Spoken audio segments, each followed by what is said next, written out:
La información presentada a continuación por Iván Darío Moreno, PhD, rector y fundador de Zion International University, es el resultado de sus estudios y conocimientos personales y representa la opinión de él y sus marcas. Sin embargo, la decisión de asumir, escuchar o interiorizar la información suministrada es responsabilidad de cada uno. Gracias por acompañarnos.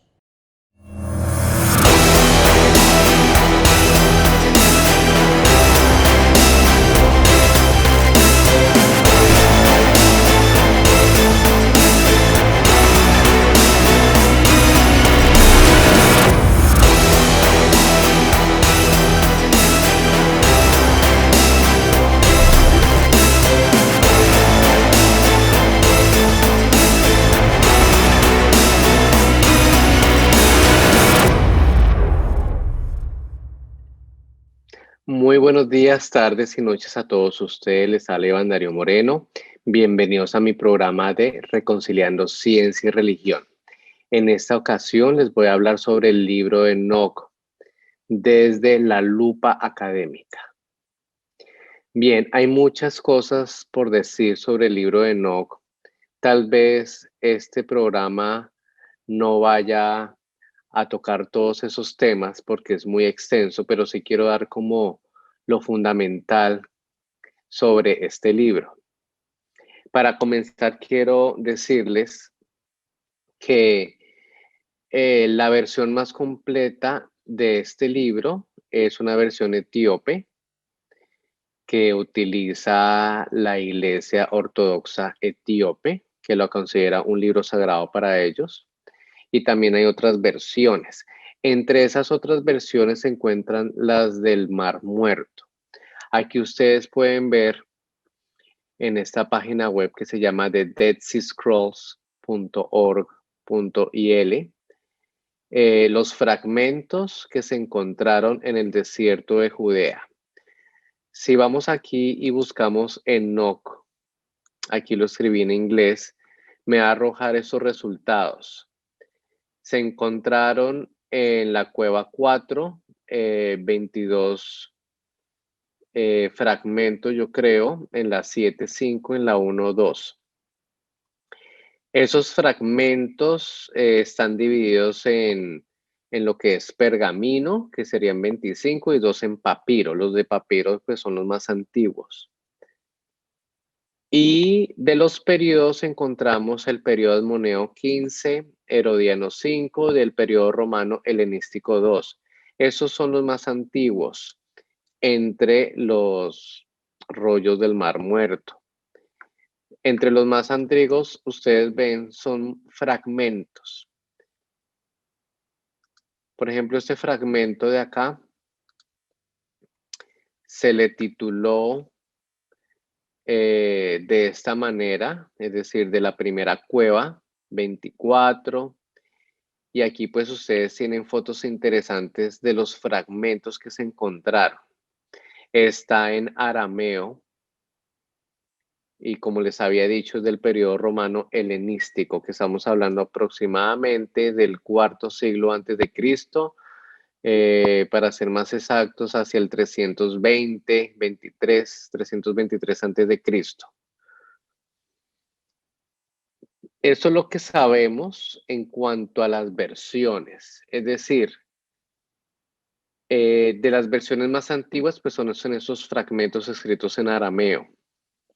Ahora, para los académicos, el libro de Enoch es un libro muy enigmático. ¿Por qué? Porque al tratar de identificar el autor, pues no sabemos quién lo escribió o quiénes lo escribieron. Se le considera un libro pseudoepigráfico. Eso quiere decir que que se escribe en nombre de alguien famoso, en este caso de Enoch, ¿sí?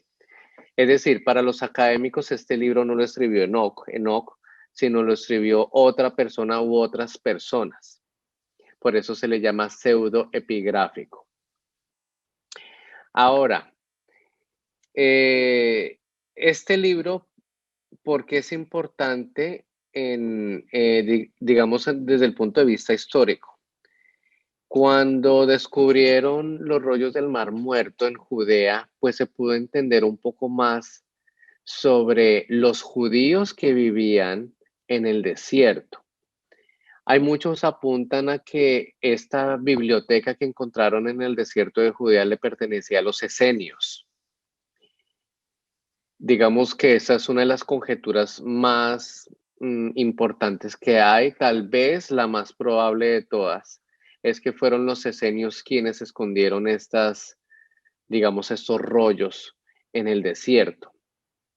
Ahora, si esto es así, entonces los historiadores se preguntan, bueno, si fueron los esenios, ¿quiénes eran los esenios? No tenemos mucha información. Lo único que sabemos es que los esenios eran prácticamente una secta judía. Es decir, cuando hablo de secta me refiero a una comunidad de judíos que tenía una perspectiva diferente sobre el judaísmo a comparación de los judíos de Jerusalén de esa época.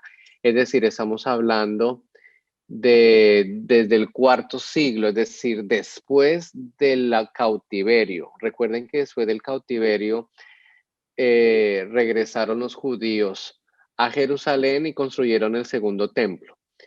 Tiempo después, parece que empezaron como unas divisiones dentro de los mismos judíos y donde nacieron diferentes sectas. Entre las sectas más famosas se encuentra la de los fariseos, la de los saduceos y así varias sectas. Una de ellas parece que fue una secta que se fue a vivir al desierto y parece que esta secta era como de la rama mística del judaísmo. Es decir, era una secta que de pronto tenía una perspectiva diferente sobre la vida, sobre cómo comportarse, de cómo aplicar la ley mosaica, etcétera, y fueron a vivir al desierto. Era algo más monástico, es decir, tenían unas costumbres muy diferentes a las costumbres que tenían los judíos de Jerusalén, ¿sí? Esto se sabe precisamente por todo lo que se descubrió en Qumran, porque en Qumran no solamente se descubrieron muchos manuscritos antiguos, no solamente bíblicos, sino extra bíblicos. Por ejemplo, los fragmentos del libro de Enoch se les consideran extra bíblicos. Y también se descubrieron muchos escritos sobre la forma de vida de la comunidad. Y gracias a esa información se ha podido más bien reconstruir quiénes eran los que vivían ahí, qué era lo que pensaban, qué era lo que creían. Lo más interesante es que, digamos, se pudo hacer una reconstrucción de lo que vivían o de lo que pensaban esos judíos del desierto. Y ellos pensaban que ellos pensaban de una forma apocalíptica. ¿Eso qué quiere decir?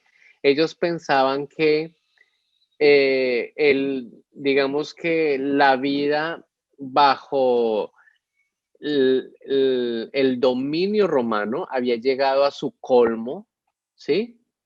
Que ya, digamos que nadie ya se aguantaba todo lo que estaban haciendo los romanos en ese momento. Recuerden que los romanos llegaron a tal punto de quitarles, eh, digamos que darles cierta autonomía a los judíos. Eran los romanos los que escogían el sumo sacerdote en Jerusalén. Los romanos llegaron a tal punto de casi que blasfemar todo lo que se consideraba sagrado en el mundo judío en esa época. Y ustedes recuerdan que los romanos, pues ellos eran politeístas, creían en varios dioses. Entonces llegó incluso a un punto en que casi que había que adorar incluso a los mismos emperadores romanos como dioses. Entonces, estas cosas pues chocaron contra ese sentimiento judío y por eso se piensa que estos judíos pues se fueron al desierto como tratar de alejarse un poco de esa opresión, ¿sí? Y también por otro lado se piensa que había como cierta discordia entre los judíos, es decir, entre la casta sacerdotal del templo de Jerusalén, ¿sí? Y esos judíos que se fueron al desierto. O sea, había como cierta discrepancia en su manera de vivir, de comportarse. Por eso los judíos del desierto decidieron tener como una especie de regla para vivir en comunidad. Ellos establecieron muchas normas, establecieron muchos rituales, por ejemplo, los rituales de purificación y muchas cosas, ¿sí? Que eran muy diferentes a lo que se hacía, por ejemplo, en Jerusalén. Y asimismo, todos los escritos dan a entender que ellos pensaban que estaban en la época del final de los tiempos, es decir, que era el final de los tiempos y que en el final de los tiempos ellos estaban esperando a que viniera la justicia. Lo interesante es que, según los escritos de Qumran, esa justicia iba a venir por medio de un personaje que en los textos hablan del maestro de justicia. Eso dice, el maestro de justicia. Entonces, es un poco apocalíptico. Apocalíptico para los académicos significa lo que va a pasar al final de los tiempos, ¿sí? Y también apocalíptico puede sugerir un viaje celestial, un viaje cósmico. Y por eso hay muchos textos que se han calificado como apocalípticos porque tienen esta característica de que no solamente de pronto habla del final de los tiempos, sino también hay un viaje, como una revelación divina, cósmica. Y dentro de este contexto podemos situar precisamente el libro de Enoc. Entonces, al parecer, esta comunidad creía en lo que estaba en el libro de Enoc, porque era parte, digamos, de su esperanza de que todo iba a cambiar, de que iba a venir la justicia para ellos, ¿sí? De que esas personas malas iban a ser castigadas, esas personas injustas iban a ser castigadas, que seguramente ellos pensaban que era toda la opresión romana, seguramente, y quién sabe quién más, pero sobre todo la opresión romana. Entonces, parece que ellos ponían como toda su esperanza en esos escritos, esperando que eso se cumpliera en cualquier momento y que en cualquier momento apareciera ese famoso maestro de justicia. Eso para que ustedes entiendan un poco el contexto o el momento histórico en que se dio eso y por qué en Qumran se encontraron varios manuscritos de este libro que para los académicos es pseudoepigráfico. Ahora, digamos, entrando más allá a los contenidos del libro, podemos encontrar que realmente este libro es una compilación de varios libros. Hay varios libros en uno. Entonces los académicos han tratado de entender más o menos cuándo se escribió cada uno de estos libros que componen todo lo que se llama el libro de Enoch. Aquí simplemente voy a explicarles a ustedes la composición general del libro y lo que dicen los académicos sobre cada una de estas partes. Por ejemplo, bueno, ustedes pueden ver que aquí está con H, en muchas traducciones aparece con H, pero estamos hablando del mismo. Digamos que esta es una recopilación de las versiones más completas, que como les había dicho, son las etíopes. Y el primer libro comúnmente se le llama el libro del juicio o el libro de los vigilantes, que comprenden más o menos los capítulos del 1 al 36. Ahora, esta primera parte del libro, ¿sí? Es muy interesante porque es una versión ampliada de Génesis capítulo 6. En Génesis capítulo 6, que a propósito, pues lo voy a buscar acá para que ustedes se acuerden. Yo estoy aquí en la Reina Valera online. Dice, aconteció que cuando comenzaron los hombres a multiplicarse sobre la faz de la tierra y le nacieron hijas, que viendo los hijos de Dios que las hijas de los hombres eran hermosas, tomaron para sí mujeres escogiendo entre todas. Y dijo Jehová, no contenderá mi espíritu con el hombre para siempre, porque ciertamente él es carne, mas serán sus días 120 años. Había gigantes en la tierra en aquellos días y también después que se llegaron los hijos de Dios a las hijas de los hombres y les engendraron hijos. Estos fueron los valientes que desde la antigüedad fueron varones de renombre. Esta palabra gigantes en hebreo es nefilim, que incluso hay muchas versiones que no lo traducen como gigantes, sino como nefilim, porque da a entender de que era una raza específica, que sí, eran gigantes en tamaño, pero al poner la palabra gigantes como que pierde un poco esa idea de una raza específica que se llaman los nefilim. Eso ustedes lo pueden ver también en la Biblia hebrea. Ahora, se han encontrado muchos textos precisamente de lo que se ha encontrado en Qumran, muchos textos que son versiones ampliadas de esa historia que habla Génesis capítulo 6. Y precisamente este libro del juicio es una de esas versiones. Ahora, como para resumirles un poco, esta parte del libro del juicio del libro de Enoch, ¿sí? De esas versiones, es que existían unos personajes, llamémoslo así, que se llamaban los vigilantes, que eran prácticamente unos ángeles, según esta historia. Y dice que esos ángeles decidieron descender y tomar mujeres entre las personas y que engendraron hijos con ellas. Y esos hijos son los nefilim. Y que estos nefilim empezaron a hacer violencia contra la humanidad prácticamente, ¿sí? Y ya cuando empezaron a morir a causa de la violencia, pues digamos que las almas o los gritos de estas personas que estaban muriendo a causa de los nefilim llegaron hasta el cielo, y dice que los ángeles de Dios escucharon eso y se dieron cuenta que estos nefilim estaban haciendo, digamos, toda esa violencia y estaban matando a la humanidad.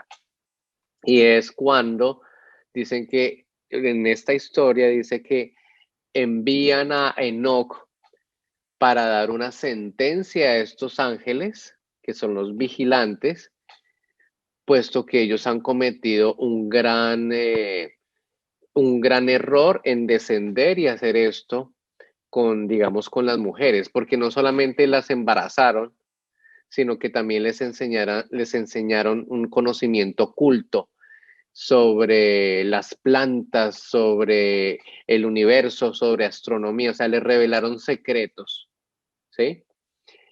Y Enoch les da la sentencia y dice que estos ángeles van a ser encarcelados por 70 generaciones hasta el día del juicio, cuando van a ser ya enjuiciados, y que estos nefilim, que fueron sus hijos, van a ser exterminados en un diluvio de aguas, y que sus espíritus se convertirán en los espíritus inmundos que vagarán por la tierra.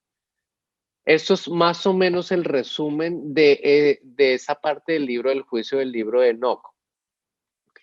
Ahora, los académicos no saben cuándo fue escrito esta parte del libro, ¿sí? Muchos apuntan que pudo haber sido entre el siglo IV, el siglo III antes de Cristo. Pero lo interesante es que esta comunidad específica que vivía en el desierto se remitía mucho a esta historia y creía mucho en esta historia. Y lo interesante es que ellos pensaban que precisamente había una relación entre el gobierno romano y todos estos vigilantes y todos estos nefilim, ¿sí? Es decir, parece que esos judíos del desierto pensaban que eso que estaba escrito ahí estaba ocurriendo en sus días. Eso es lo más interesante. Eso es lo único que podemos entender hasta este momento, es decir, es lo único que los académicos pueden entender, la relación entre los contenidos, por lo menos de este primer libro, con lo que creían los judíos del desierto en, digamos, en la zona de Qumran. Ahora, este es el segundo libro, va desde más o menos el capítulo 37 al 71. Como les digo, pues aquí yo no voy a leer esto, sino simplemente les estoy explicando cómo está dividido este libro y qué es lo que han dicho los académicos sobre cuándo o quiénes pudieron haber escrito esos libros. El capítulo 37 se llama el libro de las parábolas. Ahora, el libro de las parábolas aún no se sabe cuándo fue escrito. Hay muchos académicos que piensan que fue muy posterior, y cuando hablamos de muy posterior estamos hablando que pudo haber sido incluso escrito durante el primer siglo de nuestra era, incluso en el segundo siglo de nuestra era. Y lo interesante de este libro, que se llama el libro de las parábolas, aquí, digamos, en esta parte del libro, habla sobre, habla sobre unas visiones que supuestamente tiene Enoch, ¿sí? Que van prácticamente desde el comienzo de la época patriarcal hasta la época de la revuelta de los macabeos. Los macabeos fueron unos judíos que se rebelaron contra los griegos porque los griegos los estaban obligando a adorar a los dioses griegos.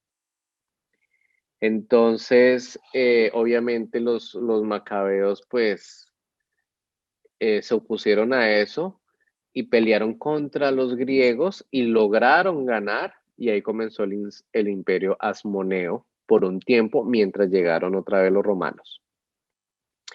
Entonces, digamos que en esta parte de este libro habla de todo eso, de una serie de visiones y de cosas que van a ocurrir más adelante. Hay un tema muy interesante, y es que se menciona otra vez ese personaje que llaman el maestro de justicia, que eso es un tema muy recurrente en la literatura de Qumran. Es decir, se habla de alguien que los va a liberar de la opresión, que va a traer justicia, que va a castigar a los que les hacen daño. Por eso es que los académicos lo catalogan como un libro apocalíptico, ¿sí? Aquí es súper apocalíptico porque no solamente habla del final de los tiempos desde la perspectiva de los judíos del desierto, sino que también habla que hay una revelación en medio, que obviamente es todo este libro de las parábolas.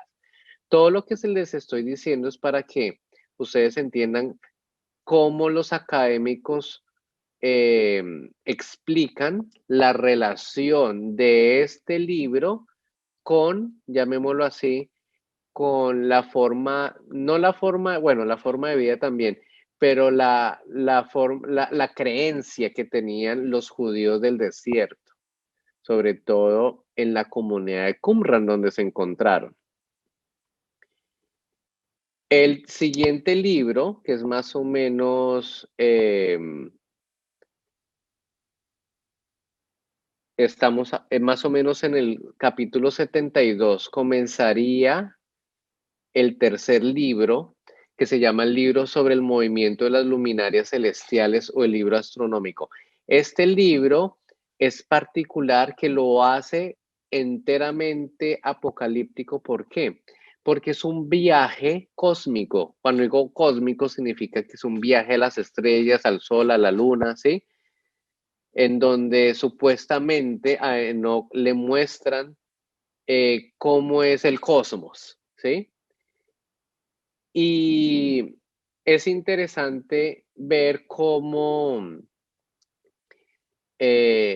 digamos, los contenidos de este libro están también muy relacionados con, de pronto, la creencia de muchos judíos del desierto en observar la luna, las estrellas, en mirar las señales del tiempo para saber cuándo era que iban a ocurrir las cosas. Es decir, esto es muy tradicional en la literatura apocalíptica en general, que hay una relación entre las señales de los cuerpos celestes, por ejemplo, el sol, la luna, las estrellas, con eventos que van a pasar. Eso es muy recurrente en la literatura judía. Por ejemplo, cuando ustedes leen que el sol se oscurecerá o la luna dejará eh, de brillar. Bueno, el sol se oscurecerá y la luna dejará de dar su resplandor y las estrellas caerán del cielo.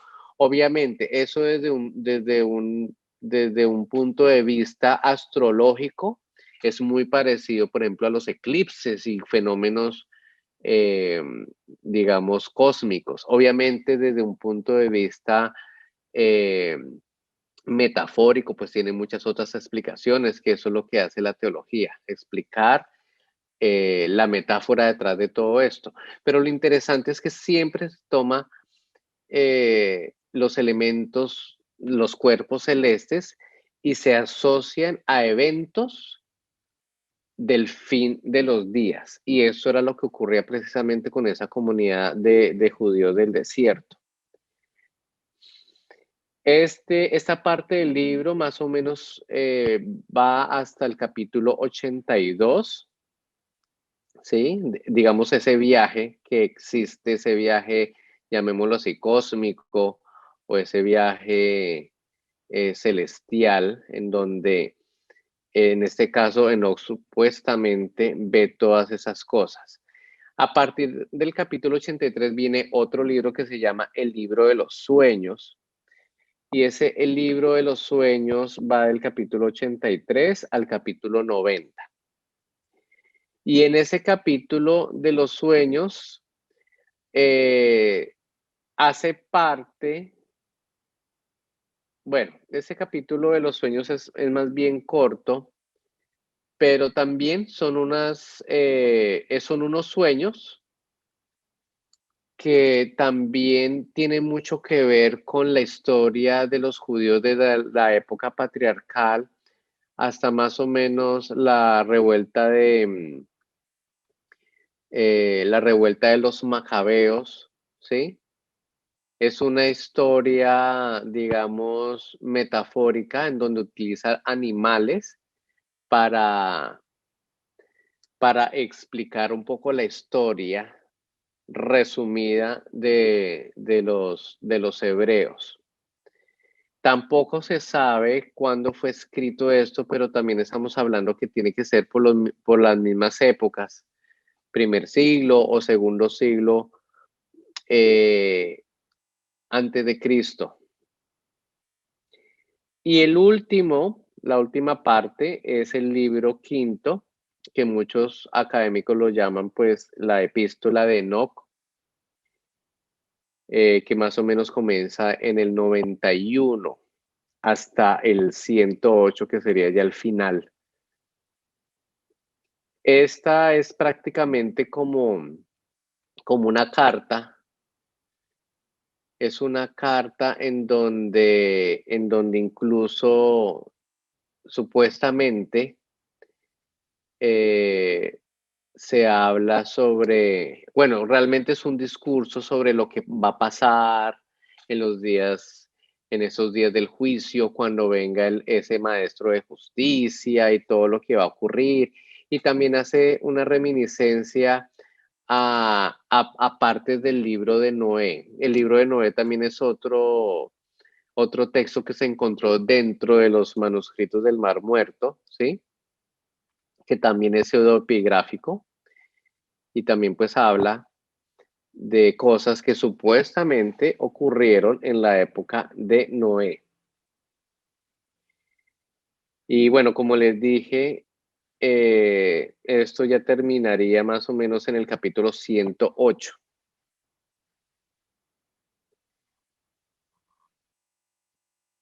aquí yo lo pasé rápidamente porque la idea mía no es leer esto, sino que ustedes sepan un poco que el libro de Enoch realmente es una compilación de varios libros, que es un libro pseudoepigráfico, que cada parte se supone que fue escrita en un tiempo diferente, ¿sí? Que no se sabe quién lo escribió. Lo que sí se puede decir es que fue escrito por judíos, porque su contenido es un contenido judío, porque habla de temas que vienen desde Génesis. Entonces, es judío, ¿sí? Pero es un tipo de judaísmo diferente, no es el típico judaísmo de Jerusalén de esa época, es un judaísmo más místico, es un judaísmo que sí cree digamos, en un fin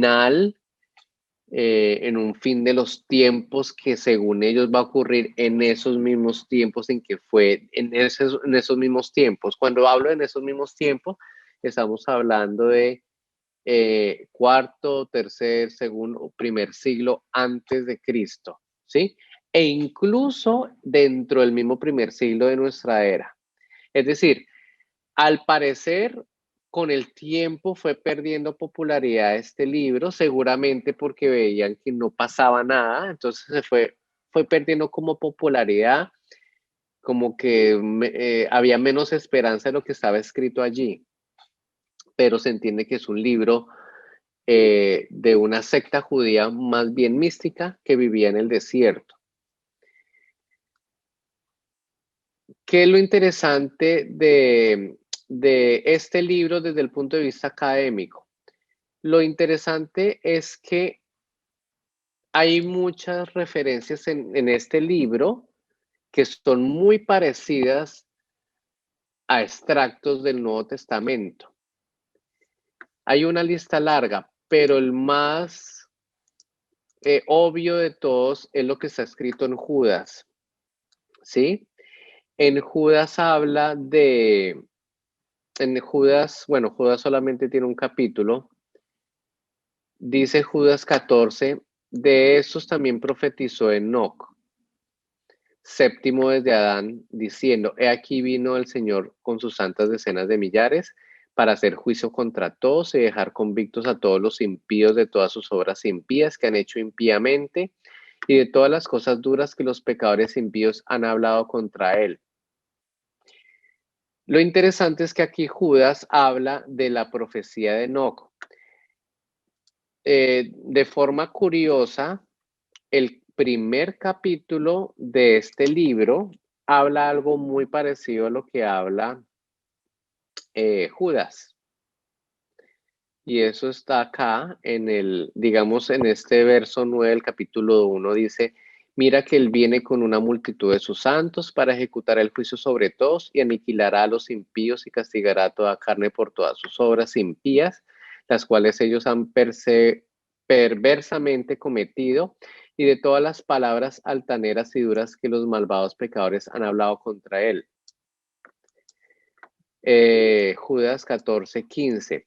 Entonces, los académicos no saben si Judas había escuchado esto de forma oral o si en algún momento él conoció el escrito, porque recordemos que el escrito pues viene por lo menos del cuarto, tercer, segundo, primer siglo antes de Cristo, en donde ya estaba esto escrito, ¿sí?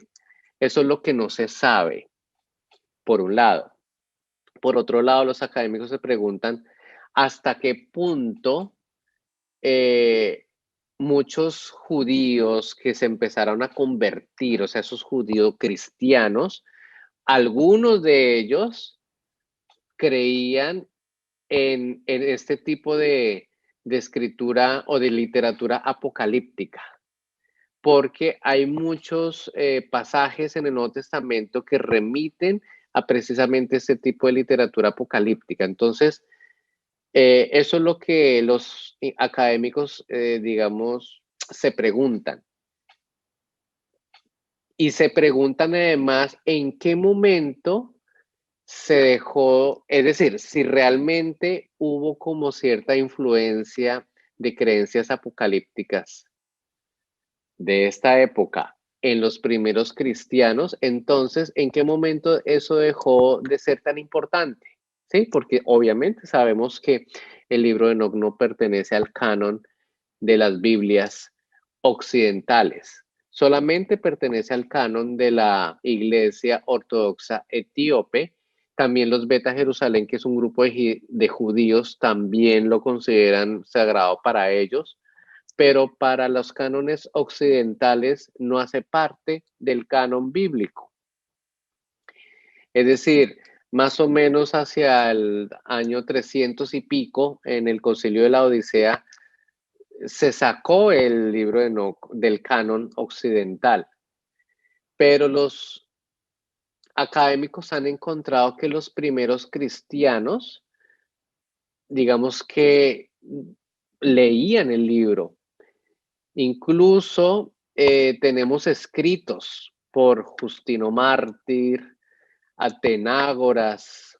Miren, Justino Mártir es entre el año 100 y 165, Atenágoras del año 70, Tatiano del 110 al 172, Ireneo, el obispo de León entre el 115 y el 185, Clemente de Alejandría 150 al 220, Tertuliano del 160 al 230, Lactantio del 260 325, además de los de Metodio de Filipo, Minucius Félix, Comodiano, Prisciliano, hacia el 385.